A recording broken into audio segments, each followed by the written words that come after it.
Good morning Himachal. आइए नजर डालते हैं अब तक की प्रमुख घटनाओं पर। विवाहिता की मौत पर मायका पक्ष ने ससुराल वालों पर जड़ा प्रताड़ित करने का आरोप, हत्या की जताई आशंका। दोबारा पेपर शुरू होने से छात्रों में खुशी, कोविड-19 के नियम अपनाकर दिया एग्जाम। 40 साल बाद बदलेगी कूल की तकदीर, किसानों को मिलेगी पानी की सुविधा। शहर में प्रवेश करते ही गंदगी कर रही स्वागत, कहीं भी कूड़ा कचरा फेंक रहे लोग। सफाई ठेकेदार के खिलाफ पार्षदों में गुस्सा, शहर की स्वच्छता पर उठाए सवाल। अब समाचार विस्तार से। ज्वालामुखी विधानसभा क्षेत्र की पंचायत घलोर की बेटी की उसके ससुराल में हुई संदिग्ध मौत पर क्षेत्र के लोगों ने उसकी हत्या की आशंका जताई है। इस दौरान परिजनों व क्षेत्र के लोगों ने सरकार व प्रशासन से इस मामले की उच्च स्तरीय जांच करवाकर उनको न्याय दिलाने की मांग की है। घलोर के लोगों ने उनकी बेटी को दहेज के लिए प्रताड़ित करने के भी संगीन आरोप ससुराल पक्ष के लोगों पर लगाए हैं। गौरतलब है कि पुलिस थाना अंब के अंतर्गत गांव सूही में संदिग्ध परिस्थितियों में एक विवाहिता की टैंक में गिरने से मृत्यु हो गई। मृतका गर्भवती भी थी। मृतका के पिता ने प्रशासन से दोषियों पर कड़ी सजा दिलाने का अनुरोध किया है। मेरी सिस्टर को मारा गया है, इन्होंने मारा है। और मेरे जीजा जी ने दीदी को फ़ोन किया और बोला कि जब मैं योल कैंट आऊँगा तब 13 तारीख को मैं पहुँच जाऊँगा, मेरी ज्वाइनिंग है, तो मैं आके सीधा डिवोर्स लूँगा। और उन्होंने डिवोर्स की बात इसलिए कही क्योंकि वो चाहते थे कि उनकी जो चाची और बेटी थी उनके घर में वो चाहती थी कि ये इनके साथ ही ना जाए, इसलिए उन्होंने उसको मार दिया। अच्छा, हुआ था पोती के साथ? हमारी बेटी के साथ उन्होंने मारी, उन्होंने सारे इकट्ठे होकर के।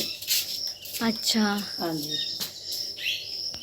मेरा नाम सुनीता देवी है और मेरी बेटी विनोद शर्मा के साथ गुजार गांव में शादी हुई थी उसकी। और शादी के बाद 5-4 महीनों के बाद उन्होंने उसको दहेज के लिए प्रेरित करना शुरू कर दिया। बोलते थे तू अपने साथ के क्या लेकर आई है। और मेरा पति जो है वो प्राइवेट जॉब करते हैं। मेरे पति जो है प्राइवेट जॉब करते हैं। हमारे पास, हम गरीब परिवार से हैं।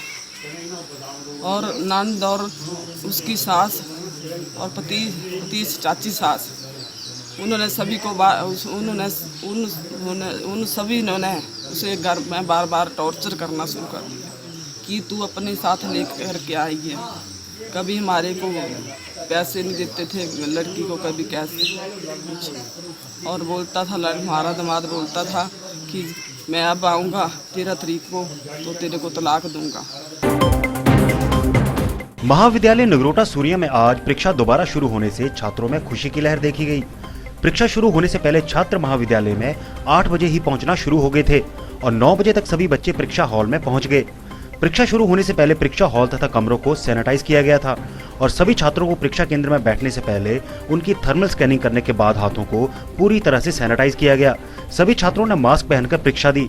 नगरोटा सूरिया महाविद्यालय में आज करीब 70 से अधिक बच्चों ने परीक्षा दी। 30 से 40 वर्षों से अधर में पड़े तेमचो सिंचाई कुल के पुनर्निर्माण के लिए करीब 2 करोड़ रुपए की आर्थिक राशि स्वीकृत की गई है। इस सिंचाई कुल के बनने से मोरंग पंचायत क्षेत्र के सभी किसानों को फायदा मिलेगा। रिकांगपियो के पूर्व ब्लॉक कांग्रेस कमेटी अध्यक्ष प्रेम कुमार नेगी ने बताया कि करीब 16,000 फीट की ऊंचाई से पाइपलाइनों के माध्यम से पानी की आपूर्ति की जाएगी। सिंचाई विभाग की देखरेख में ये कार्य पूर्ण होगा, जिस पर ग्राम कांग्रेस कमेटी व ग्रामीणों ने स्थानीय विधायक जगत सिंह नेगी का धन्यवाद किया।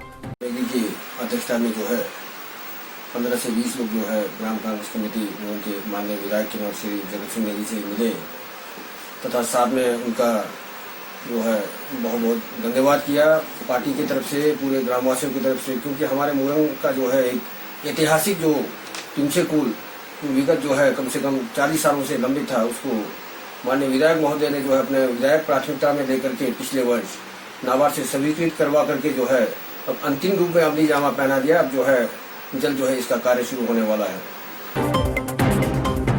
आज से 2 दशक पहले तक यहाँ स्वच्छता को लेकर सब कुछ बेहतर था, मगर अब धीरे धीरे हालात खराब हो रहे हैं। पहले लोग कूड़ा कचरे का निष्पादन घरों में ही कर देते थे। जल स्रोतों में कूड़ा कचरा फेंकने के बारे में लोग सोचते भी नहीं थे, मगर अब लोग अपने घरों के बाहर कहीं भी कूड़ा कचरा फेंक रहे हैं। जल स्रोतों को भी दूषित कर रहे हैं। अगर हम पंचरुखी की बात करें तो यहाँ गंदगी का अंबार है। शहर के प्रवेश द्वारों में गंदगी दुर्गंध लोगों का स्वागत करती है। इससे मुक्त करने के लिए लदो पंचायत ने कूड़ा निष्पादन संयंत्र बनाना शुरू कर दिया है, जिससे पंचरुखी सहित आसपास की पंचायतें कूड़ा मुक्त हो जाएंगी। सुजानपुर शहर की चरमराई सफाई व्यवस्था पर नगर परिषद गर्म हो गई है और सफाई ठेकेदार का ठेका रद्द कर सभी पार्षद एकजुट हो गए हैं। आज नगर परिषद कार्यालय में अध्यक्ष उपाध्यक्ष सहित सभी पार्षदों ने आपत्ति दर्ज करवाते हुए कहा कि वर्तमान में जिस सफाई ठेकेदार को शहर की सफाई व्यवस्था की जिम्मेदारी दी है, उससे शहर की सफाई व्यवस्था सही ढंग से नहीं संभाली जा रही है। शहर के सभी वार्डों में लोगों की शिकायतें आ रही हैं। डोर टू डोर कूड़ा उठाने की योजना भी ठंडे बस्ते में चली गई है। इसके साथ साथ करीब 3 दर्जन सफाई कर्मी शहर की सफाई के लिए नियुक्त किए गए थे, लेकिन वर्तमान में इतने सफाई कर्मियों की संख्या कभी पूरी नहीं होती। सफाई व्यवस्था चली जब से नया ठेकेदार आया है, बिल्कुल चरमरा गई है। हर वार्डों में ना घर घर से कूड़ा उठाया जा रहा है। हमने इसको पहले भी नोटिस दिया है, आज फिर बोल रहे हैं। बिल्कुल सब पार्षद इसमें सहमत है कि इसका टेंडर कैंसिल किया जाए। नगर परिषद के खिलाफ समाचार लगा है, वो बिल्कुल गलत है और गैर कानूनी है। इसका हम खंडन करते हैं। इसका प्रस्ताव 16/10/2019 को प्रस्ताव डाला गया है। इसकी सबकी सहमति है, अध्यक्ष, उपाध्यक्ष और वार्ड पार्षद। इसमें कोई बेईमानी नहीं है और इसका हम खंडन करते हैं। जो है वो आज के दिन में पूरी तरह से चरमरा गई है। 9 के 9 वार्डों के पार्षद जो है वो पब्लिक के साथ डीलिंग कर रहे हैं और हर वार्डों की पब्लिक शहर की सफाई व्यवस्था को देखकर हर रोज कमेटी को कोस रही है। और जो ये ठेकेदार नया टेंडर दिया है, इसने 35 आदमी ठेके में दिए हैं, लेकिन जब इसको चेक करते हैं या देखते हैं तो 20, 30, 25 आदमी जो है ठेकेदार के होते हैं और इनमें अधिकतर लेडीज और जो काम करने योग्य नहीं है वो आदमी इसने रखे हैं।